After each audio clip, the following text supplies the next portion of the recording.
Hi, you guys. All right, so we have some free time on our hands, having to stay at home for a while. So we are going, oh, by the way, I'm Sherry from Prognia, if in case I haven't met you yet. For those of you who are familiar with the studio, you know my idea of fun, of course, is not always the definition of fun in the dictionary, but I know you guys share my affinity for handstands or handstand prepping. For those of you that are new to it, here's just some ways to work on your handstands.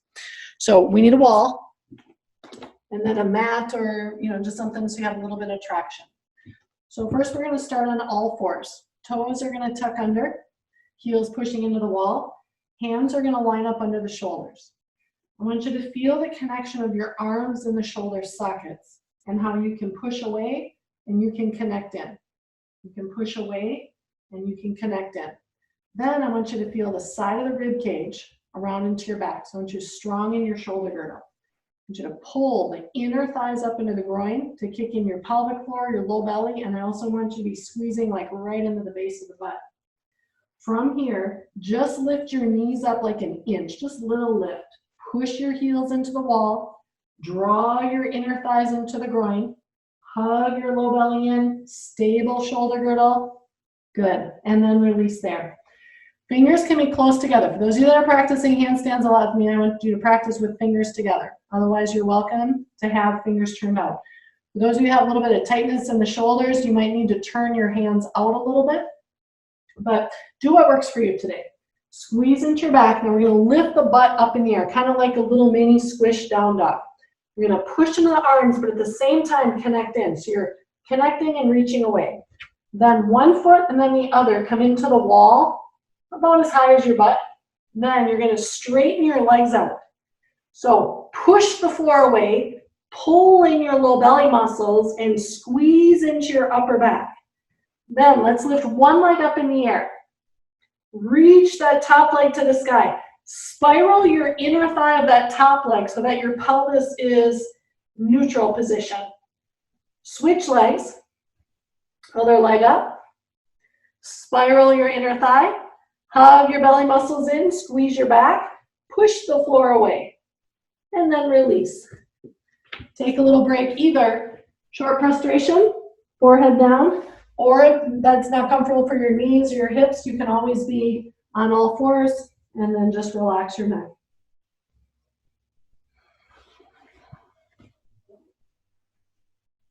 All right, then coming up. So you can repeat that. Just put this on pause and repeat that multiple times. The next one I want you to practice is getting used to hopping. So hands are going to be on the ground. Connect the arms. Hug your belly, hug your butt. Lift your hips. Now we're going to be hopping, feet to the wall, feet down, feet to the wall, feet down. Looks like this. Hop, land, hop, land, hop, land. Few more.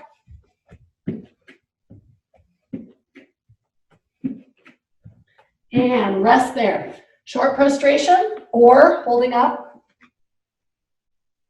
Make sure the knees are wide in short prostration so that no pressure goes to the head.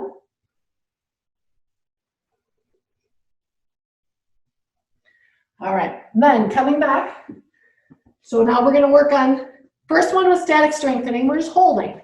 Then we work dynamic strengthening, we're hopping up and down. Now we're going to go back to static strengthening.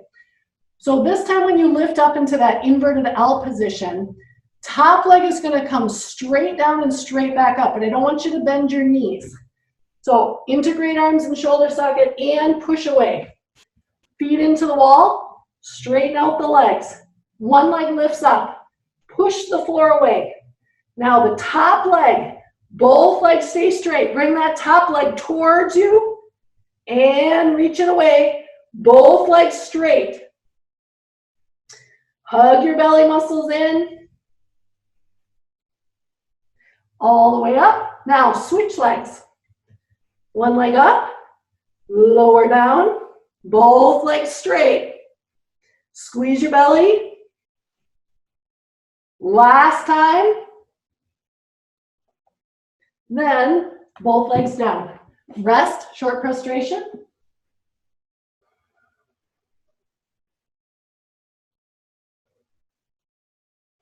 Then coming up. Okay, so now we're going to turn and face to the wall. So we're gonna work on that hopping motion. So what we need to do for handstands is to get the hips to come up over the shoulders. We're gonna use the wall just so we have a reference point, and we want our hands to be pretty close to the wall. Come into your down dog position. Walk the feet a little closer. So you're pretty close to the wall. You're gonna bend the knees like you're packing down a car spring. And then I want you to spring up, knees wide, big toes together. Hop, land soft, tap the wall. Tap, down. Tap, down.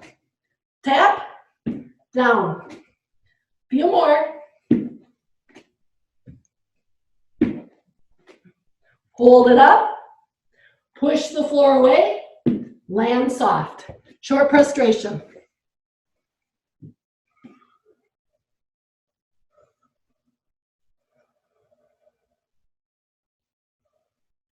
Good. Then, once you have your breath, we're going to work a little bit further away from the wall this time. So the wall is there. I know sometimes it can be scary doing handstands. You're going to be a little bit away from the wall. So it's there in case you need it, but it's not going to be in the way to kick you back down. We're going to hop up, knees wide, big toes together, and then you're going to work on shooting the legs up straight and then land. Land soft. So get into position. Walk the feet a little closer. Bend the knees like you're packing out a car spring. Shoot up, straighten the legs. The wall's there if you need it.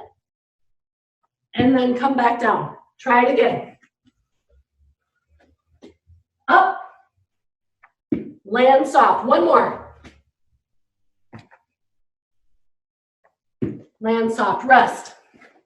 Short prostration. I'll talk to you while you're in short prostration. So the idea with kicking up 2 feet at one time is so that you are symmetrical when you kick up and down. If we kick up single legs at one time, we're going to develop one side of the back differently than the other. So if you do single legs, and we'll do that next just to show you, make sure you alternate which leg you're kicking up with. So for the single legs, come into your down dog, walk your feet in a little closer. One leg is up, one leg is down. So for some of you, you might start with little hops, okay, and then switch legs. For some of you, as you get comfortable with that, you're going to do a big hop, you're going to switch legs in the air, and then come down. So land with the opposite foot. Kick up, switch legs. Land with the opposite foot. If you catch your handstand, stay there. And then when you come down, land with the opposite foot. All right, so there's just some quick fun things to practice to get you used to your handstands. I wish you the very best. Sarva Mangalam.